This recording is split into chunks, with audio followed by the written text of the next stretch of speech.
విష్ణుమూర్తిని నారాయణ అని పిలవడానికి కారణం ఏమిటి? విష్ణుమూర్తి పేర్లకు యొక్క అర్థం ఏంటో తెలుసా? విష్ణుమూర్తిని ఎన్నో పేర్లతో పిలుస్తుంటారు. విష్ణుమూర్తికి ఎన్ని పేర్లు ఉన్నాయి? ప్రతి పేరులో ఉన్న అర్థం ఏమిటి? విష్ణు పేరుకు సంబంధించిన పూర్తి సమాచారం ఈ కథనంలో తెలుసుకుందాం. హిందూ మతంలో అధికమాస అని పిలువబడే ఈ మాసాన్ని పూర్తిగా విష్ణువుమూర్తికి అంకితం చేశారని పురాణాల్లో ఉంది. ఇది విష్ణువు ఆరాధన. హిందూమతంలో అచ్యుత, జనార్దన, శ్రీహరి, నారాయణ, అనంత మొదలైన అనేక పేర్లతో విష్ణువును పిలుస్తారు. శ్రీహరి యొక్క ప్రతి పేరు దాని స్వంత నేపథ్యం, ప్రత్యేక లక్షణాలను కలిగి ఉంటుంది. విష్ణువు యొక్క అనేక పేర్లలో నారాయణుడు ఒకటి.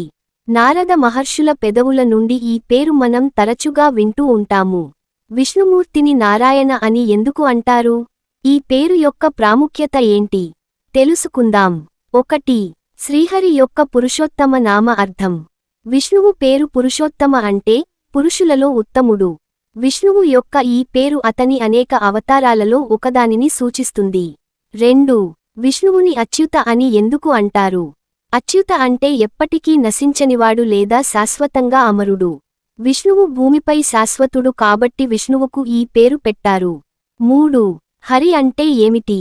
విశ్వంలో పతనమైనప్పుడల్లా విష్ణువు వివిధ అవతారాలు ధరించి భూమిని రక్షిస్తాడని మత విశ్వాసం. అందుకే విష్ణువును విశ్వరక్షకుడిగా పేర్కొంటారు. హరి అంటే ఒక వ్యక్తి యొక్క అన్ని బాధలను దాచేవాడు. 4. విష్ణువును నారాయణ అని పిలవడానికి కారణం ఏమిటి? ఇదివరకే మనం పురాణాలలో చెప్పుకున్నట్లుగా నారదుడు విష్ణువును నారాయణ, నారాయణ అని పిలిచేవాడు. నీరా అనేది నీటికి పర్యాయపదం. సంస్కృతంలో అమీర్ని ప్రత్యేక సందర్భాలలో నర అని కూడా పిలుస్తారు. నీరు మొదటి అధిష్టానం లేదా నివాసం. వైకుంఠ ధామంలో క్షీరసాగరంలో నివసించే శ్రీహరితో ఈ నీటికి గాఢమైన అనుబంధం ఉంది. అందుకే శ్రీహరిని నారాయణ అని కూడా అంటారు. 5. శ్రీహరిని విష్ణువు అని ఎందుకు అంటారు? లక్ష్మీదేవికి ప్రీతిపాత్రమైన విష్ణువు కన్నులు తామరపువ్వుల వంటివి. కౌస్తుక పూసలతో అలంకరించబడి చతుర్భుజాలలో వివిధ ఆయుధాలను ప్రయోగించి విశ్వమంతటా తన శక్తిని ప్రదర్శిస్తాడు. అందుకే నారాయణుడిని విష్ణువు అంటారు.